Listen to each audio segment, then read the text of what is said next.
sagalee qeerroo bilisummaa Oromooti. Sagaleen qeerroo bilisummaa Oromoo torbaanitti guyyaa 3 facaasaa yookaan kibxata kamisaa fi jimaata akka lakkoofsa sa'a Oromootti galgala keessaa sa'a 7:00 hanga 8tti meetir baandii 16 yookaan kiiloo heerzii 17,840 irratti qilleensa irraan isiniif darbuudha.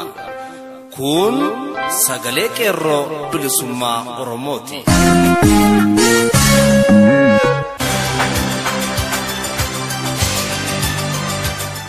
Jimaata fulbaana 15 bara 2017 ashamaa akkam jirtu kabajamoof jaallatamoo dhaggeeffattoota sagalee qeerroo bilisummaa Oromoo. Kun qophii sagalee qeerroo bilisummaa Oromoo kallattiin Oromiyaa irraa isiniif darbaa jirudha. Sagantaan keenya akkuma barame oduu isin dhageessisuun eegalla. Itti dabaluun wallee warraaqsaa fi ibsa adda bilisummaa Oromoo irraa kenname isin biraan geenya. Isin keessummeessaa kan isin faana turu aan Michuu Lammiiti. Hanga xumura sagantaa keenyaatti nu waliin turaa jechaa amma kallattiin gara oduuttan isin dabarsa.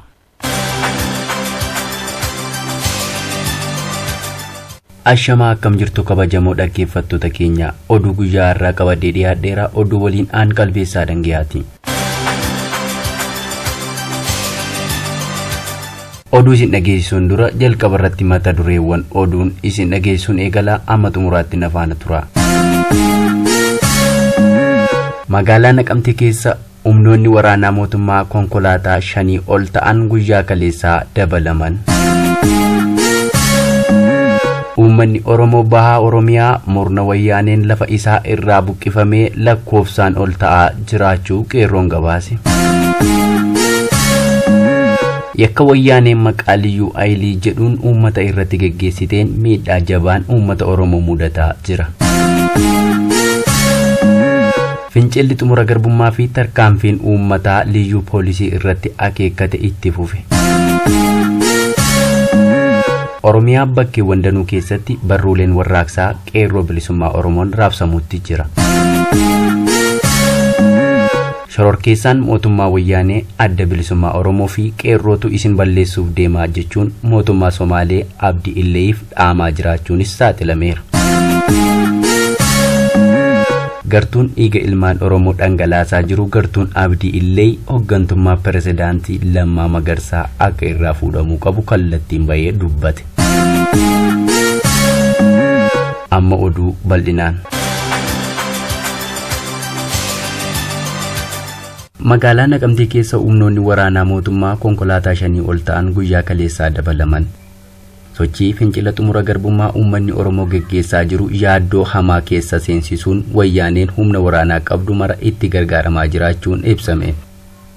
Qawween doorsistee bulchuuf kachachalaa kan jirtu taatullee itti milkaa'uuf akka malee dadhabaa jiraachuun argamaa jira. Mootummaan wayyaanee yaaddoo ulfaataa fi muddama cimaa keessa seenuun Oromiyaa waraanaan gooluu itti fufuun guyyaa kaleessaa humna waraanaa guddaa godinaalee Oromiyaa keessa sochoosaa jiraachuu maddiin qeerroo gabaasan.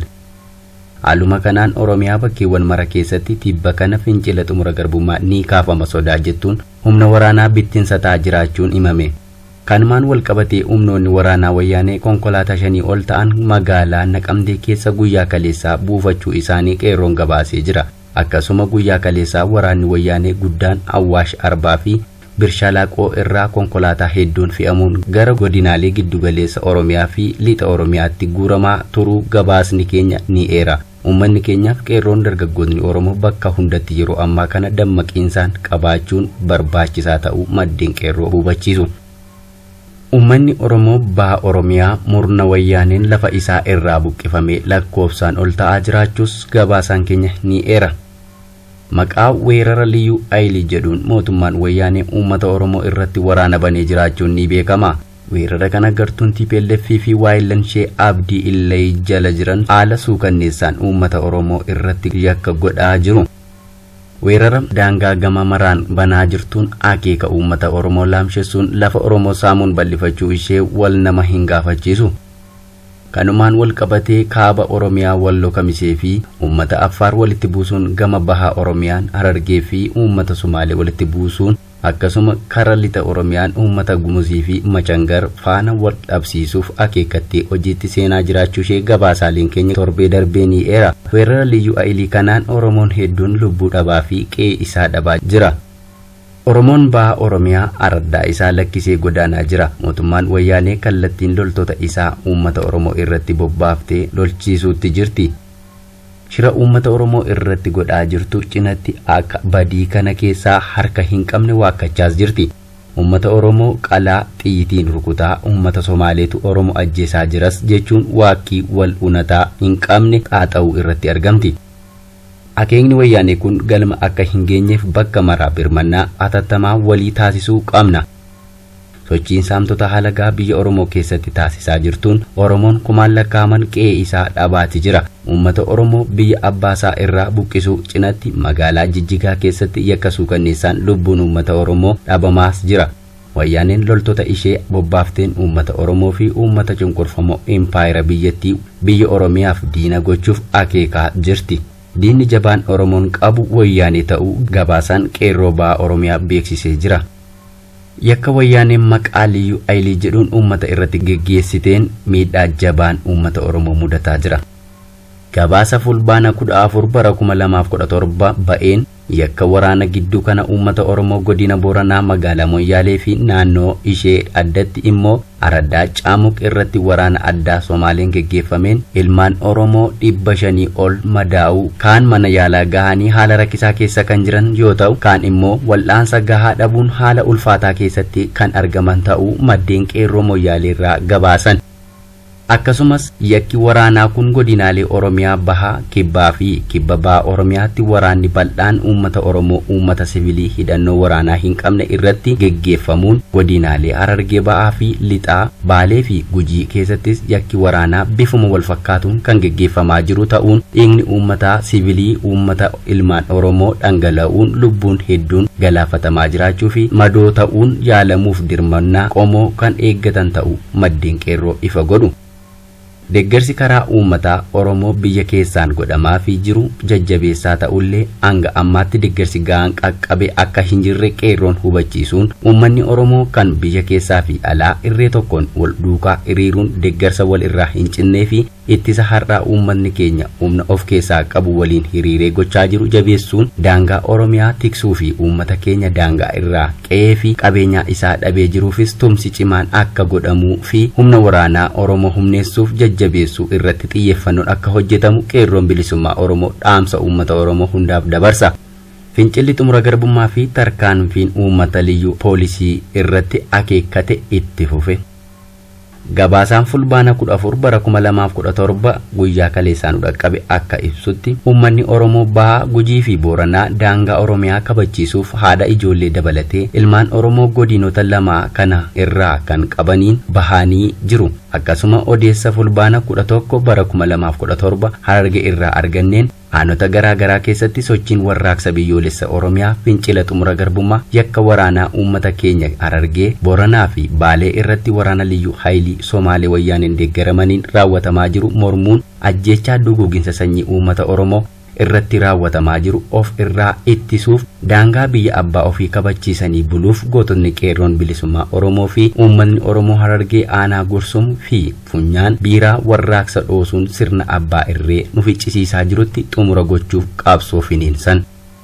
Akkuma beekamu wayyaaneen harka lafa jalaan lafa Oromoo cirtee balleessuuf jecha karoorri maaster pilaanii qabsoo uummanni fi qeerroon bilisummaa Oromoo finiinseen karaatti kan hafe yommuu ta'u tooftaa biraadhaan Oromiyaa cirtee balleessuudhaaf daangaa Oromiyaa kan biraaf laachuun walitti bu'iinsa hin barbaachisne uumuun harka lafa jalaatiin saboota kana qabattee lola tooftaa jijjiirrateen uummata Oromoo irratti lola hammana hin jedhamne godinoota Harargee Booranaa fi Gujiitti duulli maqaa liyyuu poolisiin dahatameen eegalee uummanni Oromoo injifannoo olaanaadhaan ofirraa faccisaa jiraachuun kan beekamudha.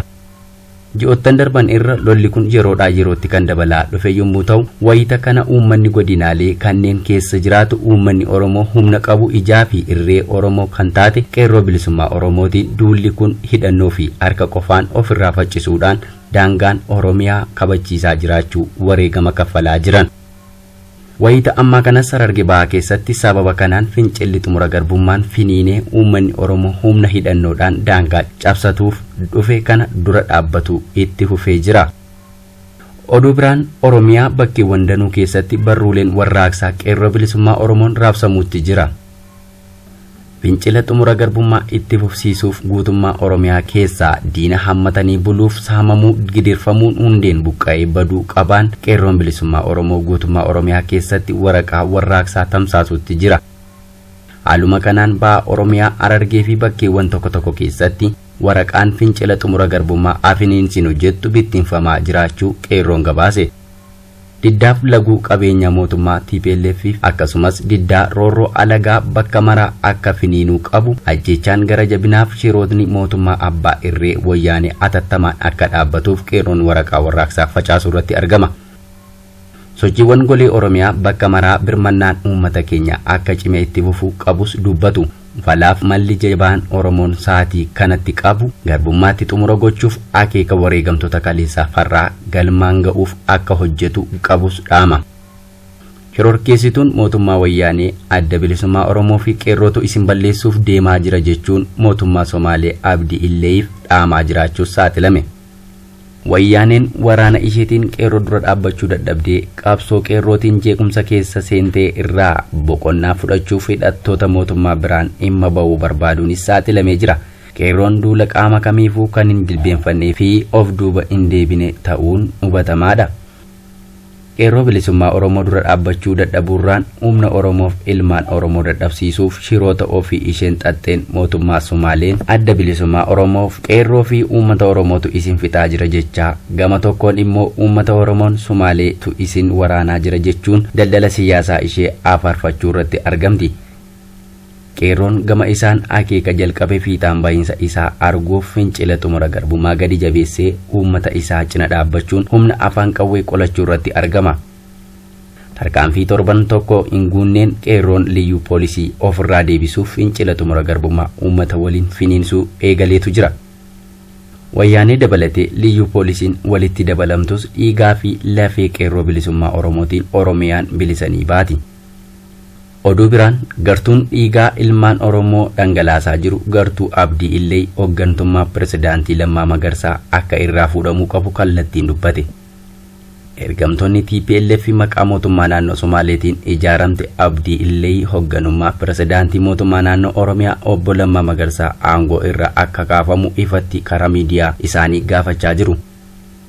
Itti dabalees obbo Addisuu Araggaa Qixxeessaa itti gaafatamaa dhimmoota kominikeeshinii mootummaa naannoo Oromiyaa sababa liyyuu poolisiin uummata keenya nagaa ajjeesaa jirti. Nutis nagaa uummata Oromoo tiksuuf itti gaafatamummaa qabna sababa jedheef qofaaf maqaa adda bilisummaa Oromootiin yakkuun aangoo akka gadi dhiisan dubbataa jiru.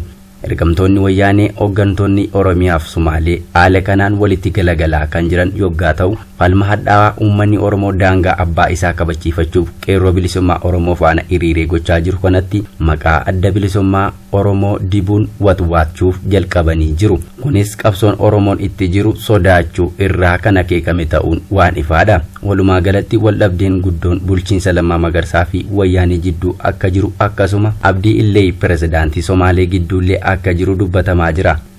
Egaan dhaggeeffattoota keenya oduu guyyaa irraaf qabadee dhiyaadhe kana fakkaataa oduu guyyaa biroon hanga walitti deebinutti nagaan nuuf turaa jechaa qophiilee keenyaaf faana turtii gaarii.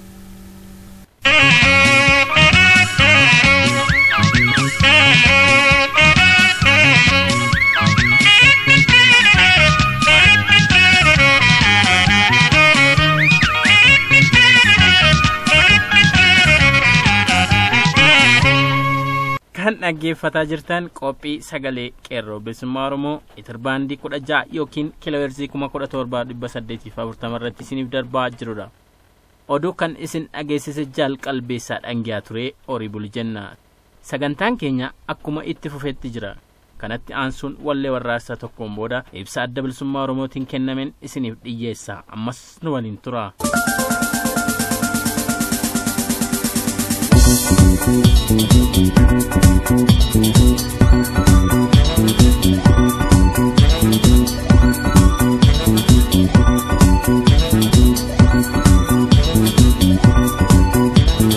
Referendum referendum, referendum, referendum. Remata Kenya ofi murtefana kaya Oromo ofi nakushina referendum, referendum. Hangalo bongo na marajerto nam falma mega Oromoti Hangoromia plesototi wala bokoti ebermadototi kaya Oromo wayanu madato kaya Oromo adri sinangai kaya Oromo lobondo adato kaya Oromo ayla fatira gai kaya Oromo asembe kahalaga kaya Oromo atasahim barbano kaya Oromo ni gadage nyamula kaya Oromo asera hatumano kaya Oromo kewati sodomi sagali hanga bakka gawti wonde tindebinu kapson nifiniti besinga de chagera enne kandarara enne kandararufi enne ke Oromo enne kamaratera enne kamaratubi enne kamaratera enne kamaratubi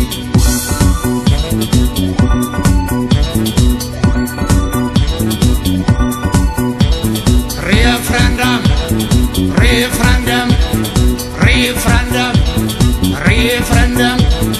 Remata Kenya ofi murtefana kaya Oromo ofi nakushina referendum, referendum, referendum, referendum.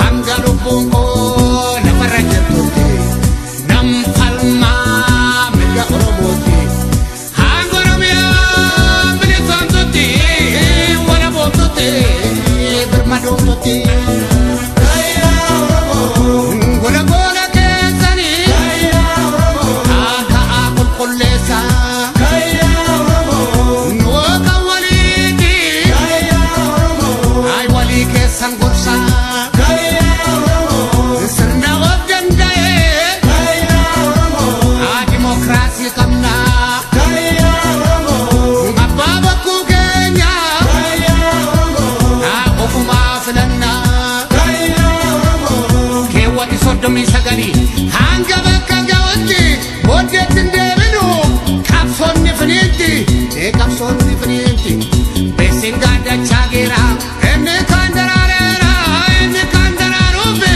enne ke Oromo enne kamaratera enne kamaratubi enne kawalnyatera enne kawalnyatubi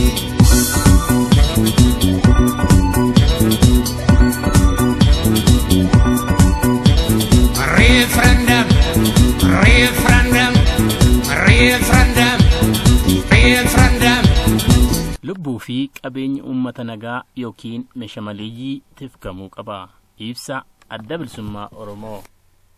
Baatii Caamsaa bara 1991 afaan qawweetiin aangoo mootummaa Itoophiyaa kan dhuunfate TPLF yookiin wayyaaneen waggoota 26 darban guutuu deeggarsa uummataan alatti afaan qawweetiin uummattootatti roorrisaa jiraachaa jira.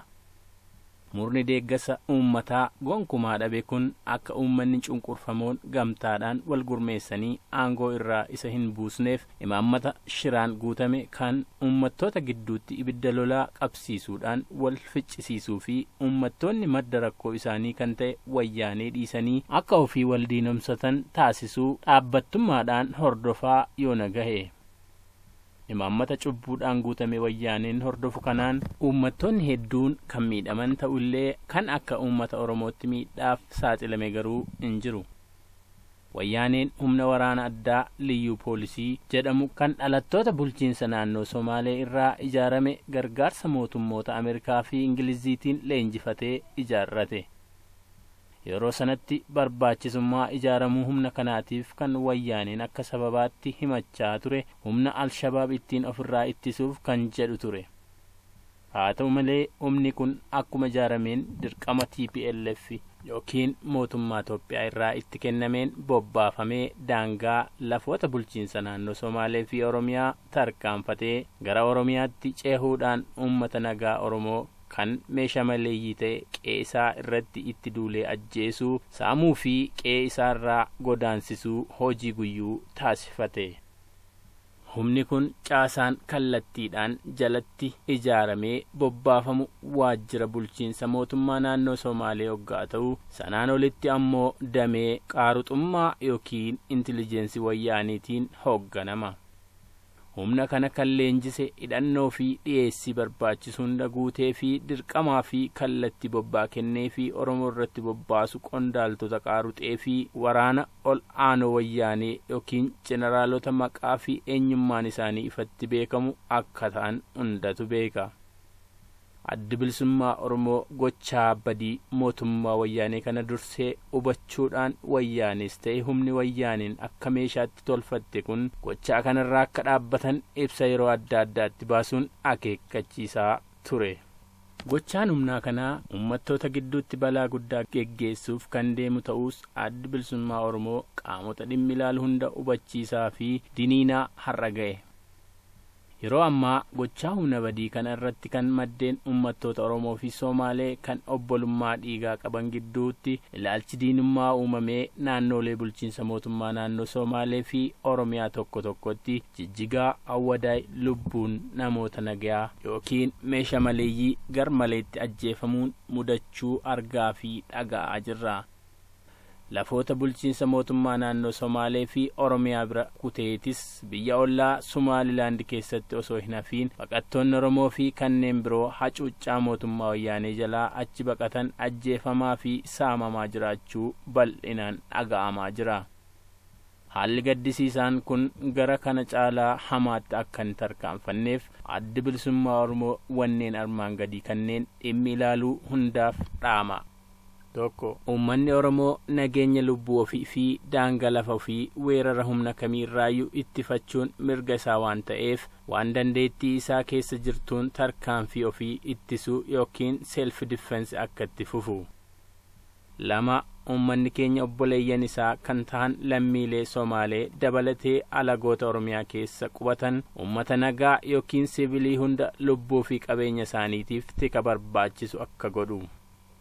3. Lammiileen Somaaleettis obboleeyyan isaanii kan ta'an ilmaan Oromoo fi alagoota biroo kan lafoota bulchiinsa mootummaa naannoo Somaalee keessa qubatan namoota nagaa yookaan meeshaa maleeyyii hundaaf haaluma wal fakkaatuun tika barbaachisu gochuu fi gaafatama seeraa fi seenaatis qabaachuu isaanii akka hubatan. 4. Mootummaa fi uummanni Somaalee bakka hundaa baqattoota Oromoo fi lammiilee biroo kanneen hacuuccaa mootummaa wayyaanee jalaa dheessanii baqattummaadhaan biyya isaanii keessa qubataniif tika barbaachisu hunda akka godhan. 5. Somaaliyaa keessaa naannoo Kismaayyootti deeggarsa nama Abdii Madoobee jedhamuutiin leenjiin loltummaa liyyuu poolisiif kennamuu fi deeggarsi meeshaa lolaa fi gosa hundaa Kismaayyoorraa Jijjigaatti guuramaa jirus hatattamaan akka dhaabbatu. 6. Lammiileen Somaalees ta'an qaamonni biroo hundi wanti beekamuu qaban lolli kun kan wayyaaneen umurii aangoosaa dheereffachuuf jecha hoogganummaadhaan geggeessaa jiru akka ta'ee fi akeeka dullacha lafa Oromoo dhuunfachuu humnoonni biroo qabanitti dhimma bahuudhaan humna liyyuu poolis jedhamu ijaarratee meeshaa godhachuudhaan qabsoo uummanni cunqurfamoon bilisummaa afaan qawweetiin sarbaman deebifachuuf geggeessaa jiran ittiin ukkaamsuuf kan dhimma itti bahan jiru malee lola uummattoota gidduutti akka hin taane hubachuu qaban. 7. Waan hundaa olitti rakkoon har'a wayyaaneen uummata Oromoo fi Somaalee gidduutti uumaa jiru kun boor iftaan uummattoota impaayiritti hunda gidduuttis babal'atee haalli eenyullee dhuunfachuu hin dandeenye akka hin uumamne ittisuufis ta'e nagaa waaraa naannoo kanatti argamsiisuuf madda rakkina kanaa kan ta'e mootummaa farra uummattootaa TPLF yookiin EPRDF'n durfamu karaa irraa maqsuutu furmaatamaa ta'a. Kana gochuudhaan uummattootaa fi humnoonni siyaasa mootummaa kanaan qabsoo qabaa jirru hundi waltumsuudhaan kufaatii wayyaanee shaffisiisuuf akka waliin hojjennu Addi Bilisummaa Oromoon waamicha isaa hundaaf dabarsaa. 8 hawaasni qaamonni fi mootummoonni addunyaa hundi haala yaaddessaa balaa guddaa naannoo kanatti harkisaa jiru kana dammaqinaan akka hordofanii fi kanneen balaa kana naannichatti harkisaa jiran aangawoota mootummaa wayyaanee fi humna badii isaan ijaarratan liyyuu poolis gochaa kanarraa akka dhaabbatanii fi badii hanga ammaatti uummata nagaa irra ga'eefis seera duratti akka dhiyaatan taasisuu keessatti qooda isaan irraa eegamu akka bahatan Adda Bilisummaa Oromoo jabeessee gaafata. Maayirratti Adda Bilisummaa Oromoo lubbuu namoota nagaa yookaan meeshaa maleeyyii haala kana keessatti garmaleetti darbe hundaaf gadda guddaatti dhaga'ame ibsaa maatii kanneen ajjeefamaniif hundaaf jajjabina hawwa. Itti dabaluunis namootaa fi qaamota badii kanaaf itti gaafatamoo ta'an aangawoota mootummaa wayyaanee, ajajootaa fi miseensota humna liyyuu poolisii fi qaamota mootummaa bulchiinsa naannoo Somaalee kallattiidhaan isaan ajajanii bobbaasan hunda gochaa isaanii kana dhaabsisuu fi seera durattis akka dhiyaatan gochuuf jabinaan kan hojjetu ta'uu mirkaneessa. Gadaan gadaa xumura garbummaati. Injifannoo uummata Oromoof. Adda Bilisummaa Oromoo fulbaana 15 bara 2017. Mataa keenya ofii murteeffannaa kayyaa Oromoo ofii bulchinaa. Referendum, referendum, referendum.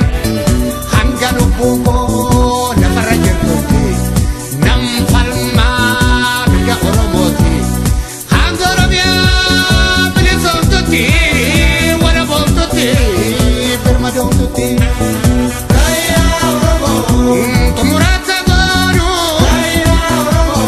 gabrumaan nu ga'ee nurra tuttureera abuutee nurra ba'ee hiree mataa keenya ofii murteeffannaa walabummaa keenya adiikumaan argannaa.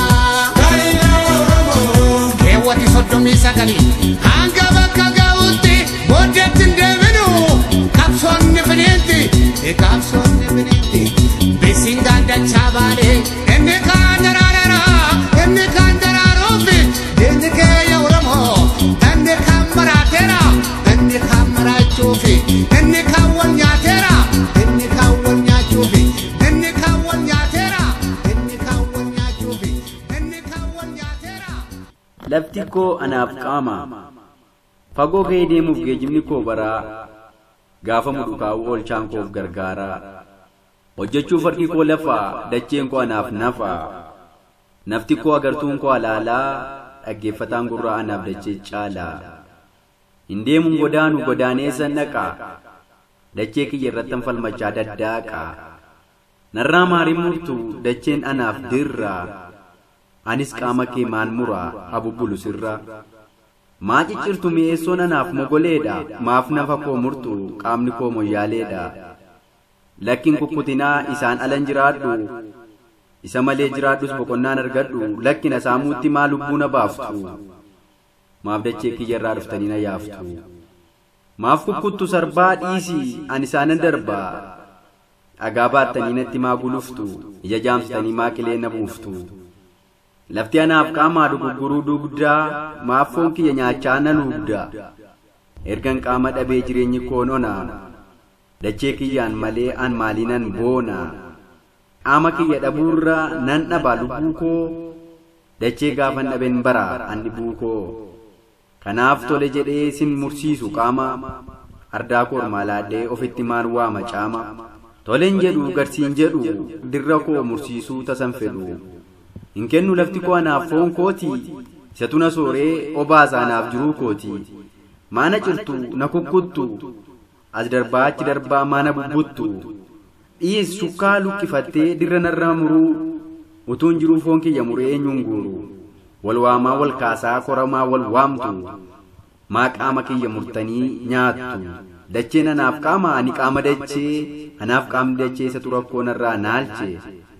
Yaa odoltoota lagaa maana kukkuttu dachee kiyya saamuuf maanatti duttu dacheen anaaf sombaa isaanan argana lafti koo anaaf humna isaanin xirqana lafti koo anaaf qaama murtanii nyaatinaa saamichaan gadadoo anattin fidinaa yaadannoo mi'eessuuf. Egaan dhaggeeffattoota keenya sagantaan keenya guyyaa har'aaf qopheeffannee kana fakkaata. Waan nu dhaggeeffattaniif galanni keessan bilisummaa haa ta'u. Qophii keenya guyyaa biroon hanga wal agarruutti nagaan nuuf tura. Injifannoo uummata Oromoof gadaan gadaa bilisummaati.